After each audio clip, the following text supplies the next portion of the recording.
What's the big deal? Where can you get pizza, bread twists, specialty chicken, and more for just $5.99 each? Is it at Domino's? He hands off hand-tossed pizza and a marble cookie brownie. He's going! There's a lot of variety on the radio and at Domino's too, where you can Mix and match 2 or more. $5.99 each at Domino's. 2-item minimum. Pan pizza, bone-in wings, and bread bowls will be extra. Ask for this limited time offer. Prices, participation, delivery area, and charges may vary. When I woke up this morning, I was feeling pretty dangerous. All right, yeah, our roster looks great on paper. Whoop the hell. All right. But at the end of the day, we better be a good team. And you start building that during this time of the year. Get your sorry ass up! Get your sorry ass up! Doing a lot of talking with somebody that ain't do shit today. Doing a lot of talking. Do you think you're better than Jarrell Revis is right now? I'm better than you. My 24 years of life, I'm better at life than you. Dave! Time to go to work! I ain't 36! I ain't never seen you before, huh? Better go tell the coach you need some help. We gonna expose you, boy. All right, we coming at your ass. Welcome to the Fantasy Football Roundtable. Let's go! Let's go!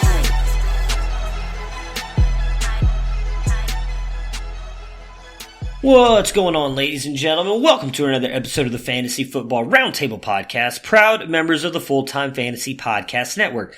You can find them at FTFPodNet on Twitter, and you can find me at SportsFanaticMB on Twitter. We are just one of a ton of great podcasts associated with this network, some of which are Jim Day of FF Champs, Corey Parsons, and Dr. Roto from Sirius XM Radio, Bob Lung of the award-winning Fantasy Football Consistency Guide, Dwayne McFarland, Blake Sullivan, and a ton of great others. You can find all of us on FullTimeFantasy.com, your one-stop shop for all of your fantasy news, advice, and strategies. We at the Roundtable are also excited to be partnering with ExpandTheBoxScore.com. You can find them at XTBoxScore on Twitter. They have some of the best stats in the industry: baseball, football, basketball, and of course, most importantly, at least to me, college football stats. College football stats are extremely hard to find, and they have some of the best that you can find in the entire industry. For just $15 a year, you can get a subscription to them. Check out all that stuff. It is well worth it, and if you use our code Roundtable, you get 10% off of that as well. One of the best deals in the industry for one of the best sites in the industry for some of the best college football stats and all stats all in general for all of the leagues, football, baseball, and basketball as well. Again, college football are very hard to find, so that's what I usually focus on. And if you guys follow me on Twitter, you see all the college football stuff I post. I get all of my stats from that website. It is phenomenal. So today's podcast, I will finish breaking down the rest of the Week 11 games, including the Monday Night Football game we saw last night between the Chiefs and the Chargers. Matt is not with me. He talked about it a little bit on yesterday's podcast. We had some scheduling stuff going on, so he will be joining me again on Thursday with Tony. I'll be running solo today. So with that being said, we're just going to jump right in, and we're going to break down the games. Prepare for glory! I don't know if you got your popcorn ready. Do you got your popcorn ready? I came out the womb, I was ready. And he's hit the end zone for an unbelievable touchdown. I would be honored if you played football for this team. Throw it up above his head. They can't jump with me. Golly. Oh, they tackle him at the 40-yard line. Who can make a play? I can. Who can make a play? I can. The first game I'm going to talk about was the Houston Texans and the Baltimore Ravens, a game I thought was going to be a lot closer than it ended up. Houston losing this one 7-41. Deshaun Watson just 18-29, 169 yards and an interception to come in at QB 27 with just 7 points. Carlos Hyde, running back 19 with 12.5 points in this one. 65 yards and a touchdown on 9 carries. Duke Johnson, just 40 yards on 6 carries, 4 yards on 2 catches. DeAndre Hopkins, really the only other noticeable fantasy player here. 80 yards, 470 catches to come in at wide receiver 20 with 11.5 points. It was a tough game for the Texans in this one, obviously, against a Baltimore defense that has really been improving over the season so far. Started off a little wishy-washy. I think they've really kind of come on and proven that the Ravens are one of the best teams in the NFL, not just offensively, but defensively. And when that offense is putting up as many points as they are, you're trying to come at a secondary that does have a lot of good pieces in Baltimore. Moving forward, I'm really not worried about anybody. Here, the main guys in Watson and Hopkins, those are obviously the two main guys that we're playing every week. I mean, we've obviously talked multiple times about the Hyde and the Duke Johnson dilemma. If you've got either one of them, I feel like you can play in both as flex options, but I don't think either one is really going to bring back that RB2 value every single week. Will one do it every other week or so? Yes, I'm sure. For instance, Hyde did it this week, but a lot of that came because of the touchdown. If he doesn't get you that touchdown, he's not bringing you back that value. So I'm not trusting either one of those guys moving forward outside of anything than a flex, especially obviously with our playoffs right around the corner. On Baltimore's side here, Lamar Jackson has himself another big day. 17-24, 222 yards, 4 touchdowns in the air, added 86 yards on the ground to come in at QB2 with 33.5 points. Mark Ingram comes in at our running back 2 in this one. 48 yards. My goodness, guys, I'm just all over the place today. 48 yards on 13 rushes, but does add 37 yards on 3 catches and 2 touchdowns. Gus Edwards gets into the end zone in this one as well and gets 112 yards on 8 carries as well. He comes in at RB5 with 17 points. Mark Andrews has himself a big day in this one. Really the only receiving option that stands out. 4 catches for 75 yards and a touchdown. To come in as tight end 3 with 15.5 points. Talked about it many times. I think for me on Baltimore's side here, it's just Lamar and Andrews are the only guys that I feel really comfortable playing. Obviously, Mark Ingram had a big game here, and you're playing him, even if it was just based on draft capital. He's been good the past couple weeks. Obviously, what he got out of the receiving game in this one really kind of made his day in this one, but 13 carries, so literally just 5 more than Gus Edwards in this one, and he was much worse than Gus Edwards running the ball, which is a little bit concerning because Houston has been kind of a sieve, leaking very badly against the run here. So the fact that he was only able to average 3.7 yards compared to what Gus Edwards was doing to 14 yards a carry is just a little bit ridiculous. Did have the 63-yard run, so that does kind of skew his numbers a little bit in Gus Edwards, but the receiving work is what really kind of brought his value up this week for Baltimore. You're still playing him, obviously, but the only guys that I'm fully trusting every single week that I'm putting in my lineup and feeling great about, Lamar Jackson and Mark Andrews. Next up, a game that I did not expect to be as good as it was. Final score a little bit not really indicative. What's the word I'm looking for here?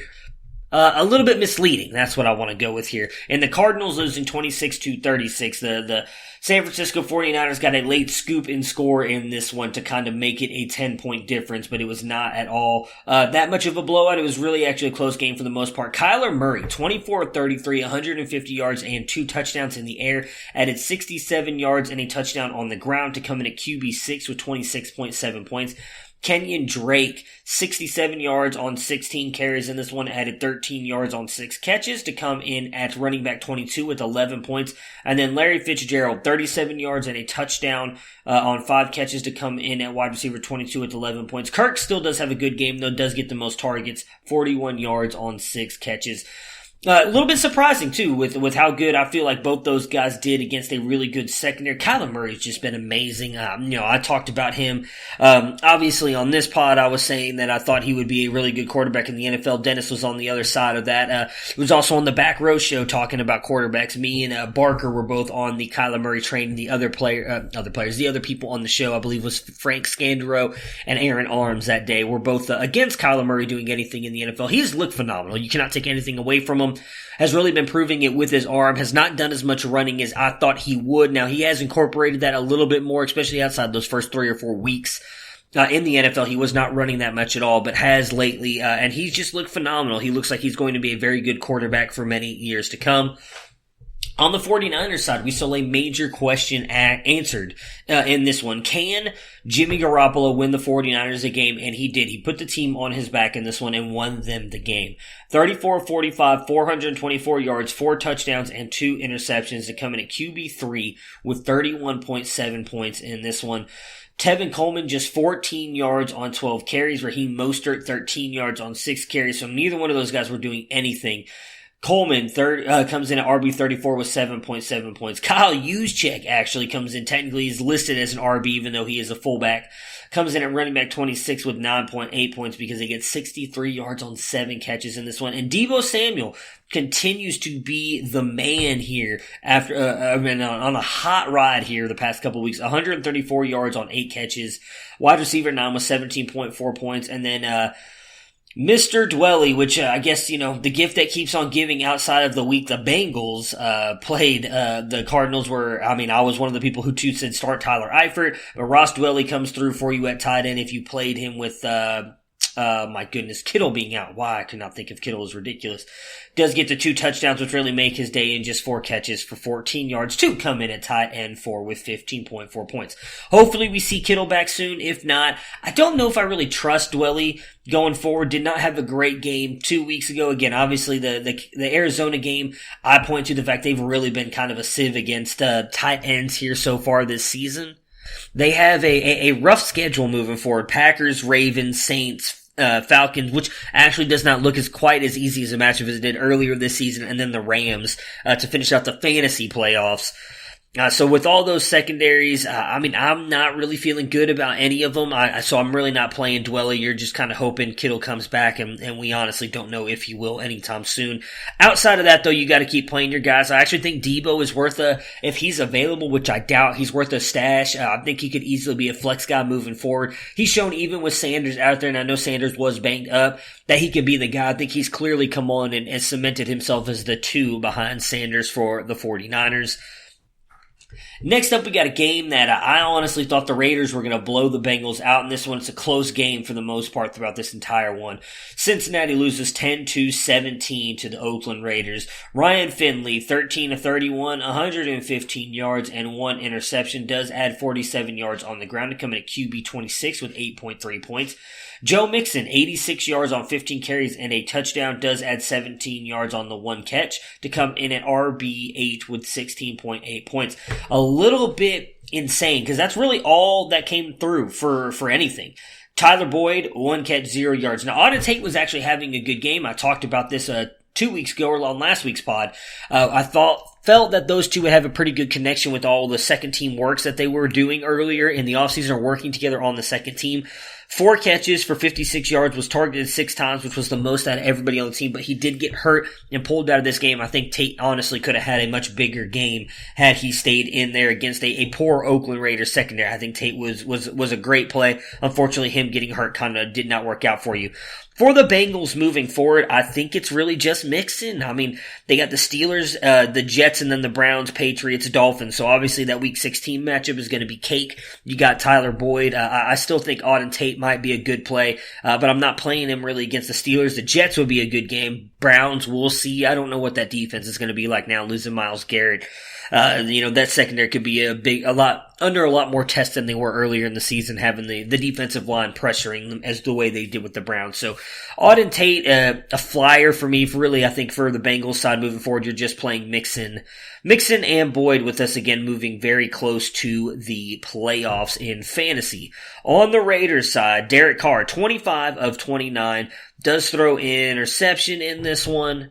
Gets you 1 touchdown for 292 yards. I don't know why. I just kind of blanked there, guys, and I apologize about that. Also does get a touchdown on 1 yard with 5 carries. He does come in at QB 11 with 20.8 points. Josh Jacobs comes in at RB 17 with 12.9 points in this one.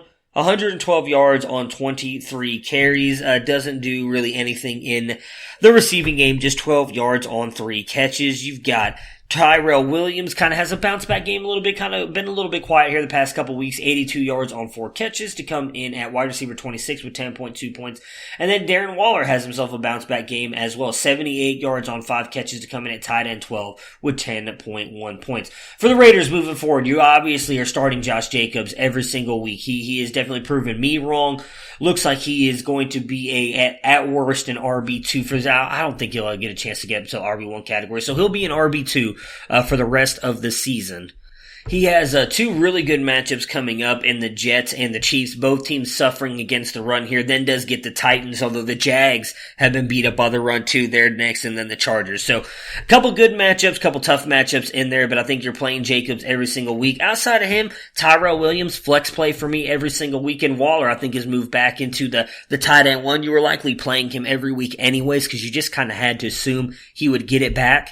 And so if you've been playing him, your faith has kind of been restored in him a little bit in this one. I think he should be good moving forward. As I mentioned, Jets, Chiefs, the Titans will be a tough matchup, but Jaguars, he might be able to put up some decent points against them. And then the Chargers to finish out the fantasy playoffs. So those are really the only three for me. Derek Carr, if you need a quarterback, he's been sneaky good this year. So I would not mind playing him. I don't think he's going to finish up in the top 12 at all if you're playing in a single QB league, but who knows what you're looking at quarterback-wise. I think he's easily a top 15 guy through the rest of the season. So if you don't have one of those top 12 guys, you need a guy who has some sneaky upside, I would definitely roll out Derek Carr. I think he's going to be fine the rest of the way. Just a couple games left. Man, it kind of flies by when you only have one person on here. I did not realize that. I guess it's some of it not having the debates with Matt on here, which does make it a little bit more fun too, because you've obviously got two differing opinions.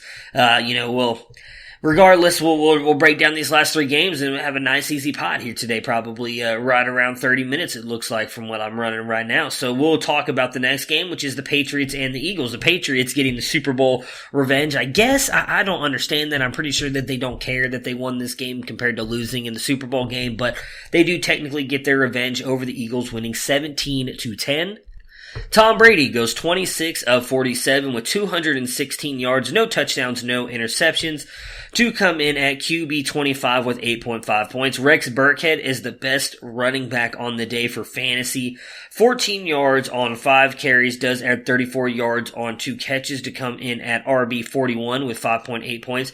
Julian Edelman, 53 yards on 5 receptions, does also throw a touchdown as well to come in at wide receiver 15 with 12.4 points, and Philip Dorsett, wide receiver 25 with 10.8 points in this one. Sony Michel goes just 33 yards on 10 carries. James White, 20 yards on 5 carries. Neither one of them does much in the receiving game. 11 yards on 12 catches for Michel. White, 16 yards on 4 catches. As I said, Dorsett, was 3 for 33 with a touchdown. Comes in at wide receiver 25 with 10.8 points. I don't know really what to do with the Patriots moving forward. I'm honestly a little bit worried about them. We saw Tom Brady came out, it was either yesterday or earlier today, and was kind of complaining about the offense, saying that he doesn't like the way that they've been playing, and I don't blame him, and I don't know if it's necessarily on him. He has not thrown a lot of touchdowns this year. He hasn't turned the ball over either, which is good. But this offense it looks completely different than what we've seen out of them the past couple years. I mean, literally their touchdown had to come from a trick play from Julian Edelman this week. So it's definitely concerning as someone who thought Sony Michel was going to have a big... I shouldn't say that. I bought into what Dennis was saying in that Michel was going to have a big year. It made sense in his argument, and I bought into it. I drafted him in a couple leagues as well. That has just not worked out. I don't know what's going on with Sony Michel. I don't know if it's injury related, if it's just the Patriots being the Patriots and trying to be too smart. Again, they are 9-1, so they do have that working for them. But I just don't think you can trust him moving down the stretch. Everybody keeps talking about how, once they get closer to the colder weather in the winter, they're going to run the hell out of Sony Michel and he'll be good again. But we're already here. We're almost at the fantasy playoffs. You got 2 weeks to make it in. You can't trust Sony Michel every week. I'm someone who owns him in a couple leagues. I've benched him for the past couple weeks.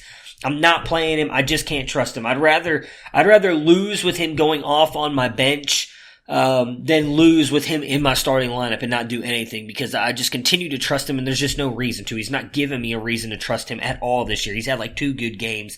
So for me, moving forward with the Patriots, it's just Edelman and probably White. I think this is just kind of a bad game for White. I do think he's going to be fine moving forward. He is by far their best running back altogether, in my opinion, because of what he can do in the receiving game and does a little bit in the rushing attack as well. Just a little note here: N'Keal Harry does get his first game here, 18 yards on 3 catches. So a lot of his truthers, I'm sure, will be glad to see him kind of play out the rest of the season, see if he can live up to that 1-1 billing at wide receiver. A lot of people thought he could. I was not as high on him as others, so I'm interested to see what he does the rest of the season with the Patriots.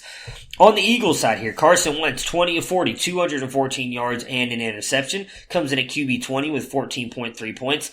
My bad. Miles Sanders, because my goodness, I thought he had a chance to have a really good game in this one, especially with Howard being out. 38 yards on 11 carries and just 9 yards on 2 catches to come in at RB42 with 5.7 points. That is just a bad call by me. Zach Ertz was the best wide receiver slash receiving, well, not wide receiver, but the best receiving option in this one. 94 yards on 9 catches to come in at tight end 6 with 13.9 points. Dallas Goedert also makes his way onto the tight end board here. 36 yards, 1 touchdown, 3 catches. Tight end 9 with 11.1 points. Ertz, I think, is back to being a top tight end. We kind of saw him struggle throughout the first part of the season. Really looks like he's bounced back and is kind of that tight end we remember him being, so you feel good playing him in your lineup every week. I actually think Goddard is fine to put in your lineup every week as well. If you own Goddard opposite of Ertz, as in you don't own Ertz as well, I think you can still throw Goddard into your tight end lineup every week. He's been getting touchdowns. He's obviously a very talented player. Wentz is looking for him. So right now with tight end, Matt's mentioned it a bunch of times, if you only have like those top 3 guys, everybody else is kind of grouped in their own tier. I think Goddard's in that tier, and he has the touchdown upside more than most of the others in that tier, in my opinion, so I'd be willing to play him every week.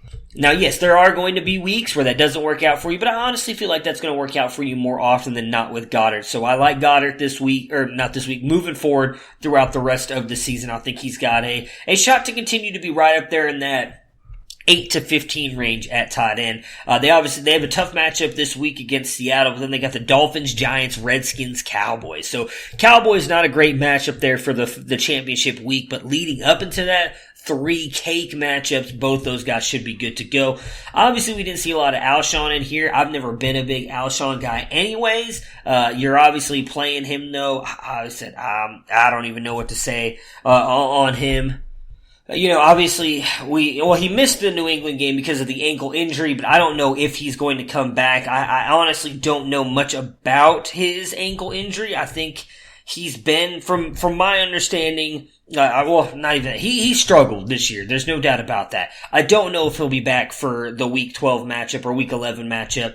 Week 12. I don't know if he's going to be back for that. Missed the game against the Patriots again because of the ankle injury. You have no idea. But there's nobody on this wide receiver core I'd be willing to trust. I mean, we know Deshaun Jackson's out for the season. You got Nelson Aguilar, who had just another horrible drop there in the end zone. Carson Wentz, in all honesty, has not been playing that good either. Not compared to what a lot of us thought he could. J-Jaw. I like J-Jaw. I think he's a fantastic wide receiver prospect. I don't see him doing much this year. So Wentz, a guy who a lot of us, including myself, had as a possible MVP candidate this year, is really not living up to the billing, unfortunately, this year. And I think that is affecting the entire team. We'll see when Howard comes back as well. I would imagine he's probably going to be out most of, if not the rest of the season, with them bringing Ajayi in. Then again, Doug Peterson does a lot of stupid shit at running back, if I'm being honest. I would love to have seen more run from Miles Sanders because he is extremely talented, but they just continue to mix in a bunch of bodies here. So we'll see what happens with those two, Howard and Jeffrey, moving forward. The Sunday Night Football game, which was just a snooze fest here between the Chicago Bears and the Los Angeles Rams. The Rams winning this one 17-7. On the Bears side here, Mitch Trubisky played for the most part the entire game, did get pulled out with, I believe it was like 3 minutes left due to a quote-unquote hip injury. He goes 24-43, 190 yards, 1 touchdown, 1 interception in this one to come in as QB 22 with 11 points. Tariq Cohen, the best running back on the day, 39 yards on 9 carries, does add in 35 yards on 5 catches and a touchdown, again, to come in at RB11 with 15.9 points. Taylor Gabriel, the best wide receiver on the day, comes in at wide receiver 28 with 9.2 points, 57 yards on 7 catches. Anthony Miller, 54 yards on 6 catches. Allen Robinson, just 15 yards on 4 catches. Did get matched up with Jalen Ramsey most of the time, so I think A-Rob is good to go moving forward. Unfortunately, David Montgomery, just 31 yards on 14 carries, did add 1 catch for 19 yards. I'm not going to lie, guys. I've been big on David Montgomery. I love the kid. I think he's going to be a phenomenal player moving forward. I think it's time to move him to your bench as well. When it comes to the Bears, the only player I am playing is Allen Robinson. I know he had a bad game this week. Again, he was going up against Jalen Ramsey, who is in the argument for one of the best, or not one of the best, the best cornerback in the NFL right now. So I imagine that's probably why he got shut down. I honestly did not get a chance to watch a ton of this game. I did watch about till halftime. And so for me, going up against Jalen Ramsey, you can't expect him to have a big game. He honestly seems to be the only player fantasy-wise that continues to produce having Mitch Trubisky as his quarterback on this offense. So I think A-Rob is fine to play moving forward. I don't trust what I saw out of Tariq Cohen. And I think David Montgomery has unfortunately got to get moved to the bench. Maybe you play him this week.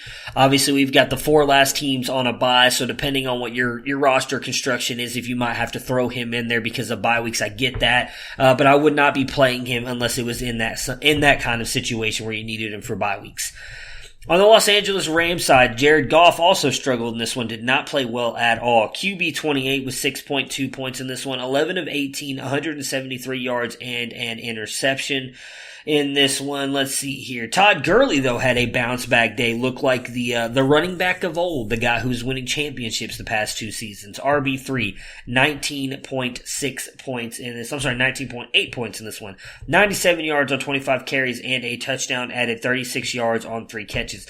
That was really it. Josh Reynolds does get you 55 yards on 3 catches to come in at wide receiver 45 with 6.5 points, but Cooper Kupp 53 yards on 3 catches. Like, it was just a bad day. A bad day for this offense. Gerald Everett, a guy who we were all, not even we, I was not. I'm still not big on Gerald Everett, but a lot of people were buying into him being a top 12 tight end. Just 1 catch on 20 yards. I think he's kind of fallen off the radar. This whole offense has. It's going to be interesting to see what they do moving forward. They've got a really tough game this Monday night against the Ravens, but then they have the Cardinals, Seahawks, Cowboys. So after the Cardinals, they've got 2 more tough matchups and then the 49ers again. So their schedule is not going to be easy. We don't know what's going to go on with Robert Woods. He was left out of the game or was out of the game Sunday due to a personal issue. We don't know if he's going to be back next week. Obviously, Brandon Cook still struggling with the concussions. You know, if you have Cooper Kupp, you're obviously playing him every week. There's no way you could have known that he was only going to get 3 catches for 53 yards. But this offense just looks bad. They do not look at all like the Super Bowl contenders they were the past 2 years. And I don't know what's going on with them. I would probably put most of it on Goff. I've never been that big on Goff to begin with. I think he's a little bit overrated based on what he did the past 2 years. I think that was more Sean McVay. But then I think you could put some of it on Sean McVay for not making any kind of adjustments or anything. He just keeps running the same offense out there. He did comment on it was good to see Todd Gurley out there and getting the ball as much as he was. Well, dude, you control that. You're the offensive coordinator. If you want Gurley to get the ball 30 times a game, you can just call the plays and give him the ball 30 times a game.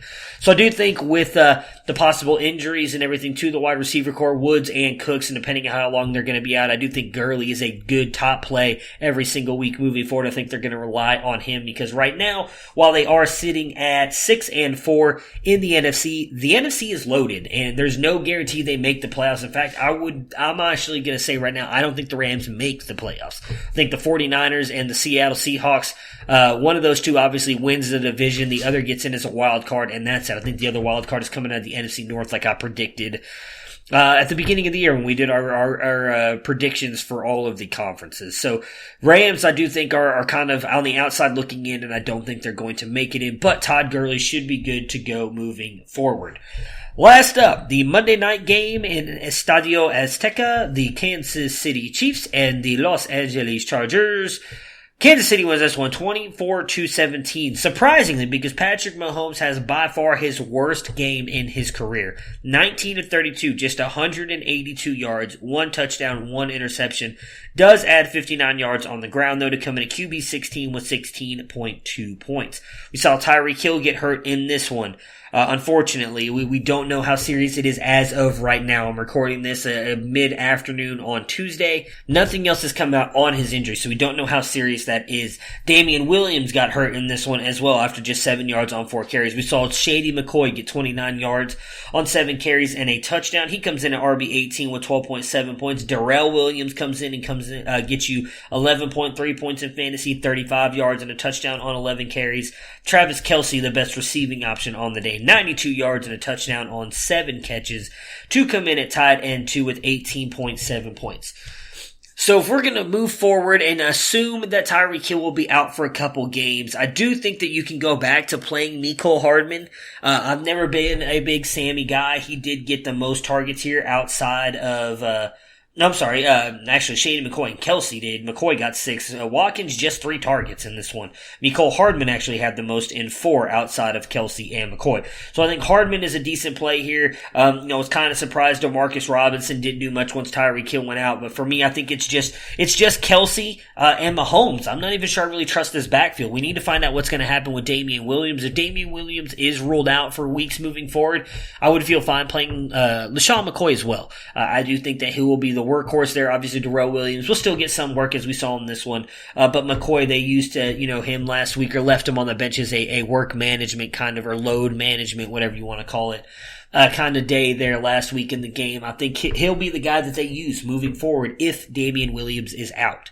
If Damian Williams is not ruled out, I'm not sure I trust any of these guys now, so I do think McCoy's still going to get some run there, so it's going to be back to a 2-headed backfield. I wouldn't feel comfortable playing either one of them. On the wide receiver side, if you guys want to play Sammy Watkins, by all means, you do you. I just can't trust him. Outside of one good year in Buffalo, he's just never really done anything. So I'm not buying into Sammy Watkins. Like I said, if Hill is out for multiple games, I'm going all in on Hardman. If you can get him, grab him. I think he's going to be a really good play until Tyreek Hill comes back. On the Chargers side here, in all honesty, the Chargers should have won this game if Phillip Rivers wasn't, practicing Christmas early, I guess, in a way, and giving away interceptions to everybody on the Chiefs team in this one. It might have been a much different game. Rivers comes in at QB 18, though, with 16.1 points, 28 of 52. Does throw for 353 yards, 1 touchdown, 4 interceptions. Melvin Gordon, 69 yards on 14 carries, adds 21 yards on 3 catches to come in RB24 with 10.5 points. Austin Eckler, the best running back on the day. Man, this kid is just good. RB6 with 17.2 points. 108 yards on 8 catches, does add 24 yards on 5 carries. Keenan Allen, just screw you, Keenan Allen, if you ever listen to this, because you have just sucked for like the past 6, 7, 8 weeks, and I thought you were going to suck again. I'm not going to lie. So I did not take you or kind of bet against you in the pie bet here. And of course, you come through 71 yards and a touchdown on 8 catches to come in at wide receiver 10 with 17.1 points. So now I get to get pied in the face this week. Mike Williams, wide receiver 33 with 8.6 points in this one. 76 yards on 2 catches, had a great catch in this one. It was just a beautiful catch. If you haven't seen it, look it up. And then Hunter Henry, 69 yards on 6 catches for the Chargers moving forward.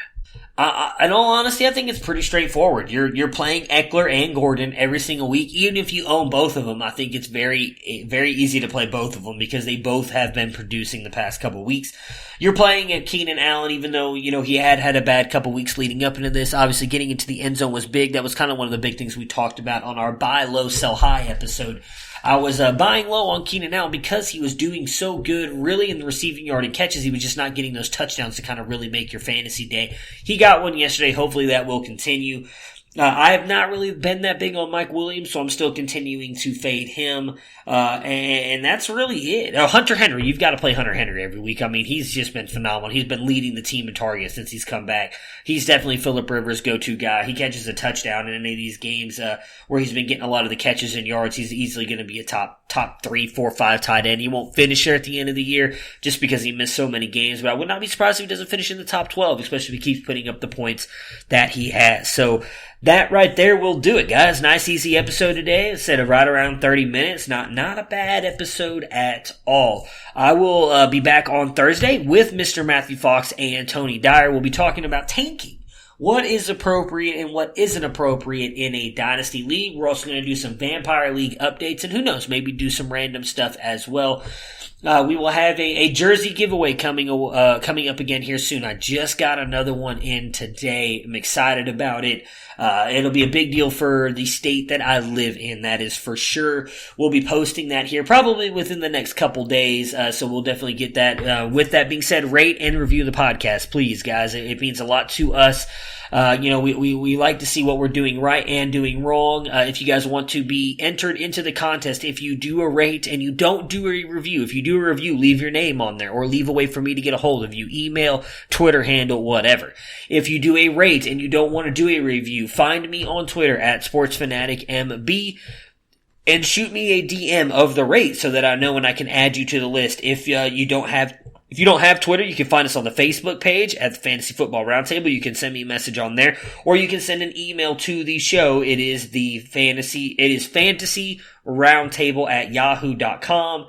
Please send one there too as well with a screenshot of your rate, and I will get you entered in the jersey giveaway. Again, it's going to be a college football jersey, signed college football jersey. I am really looking forward to giving this one away. Probably one of the best quarterbacks to ever play college football. So, going to be a big giveaway.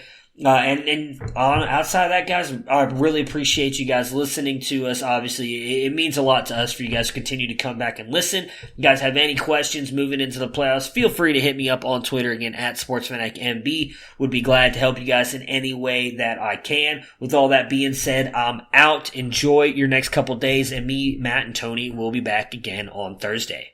Prepare for glory! I want to know if you got your popcorn ready. Do you got your popcorn ready? I came out the womb, I was ready. And he's hit the end zone for an unbelievable touchdown. I would be honored if you played football for this team. Throw it up above his head. They can't jump at me. Golly. Oh, they tackle him at the 40-yard line. Who can make a play? I can. Who can make a play? I can.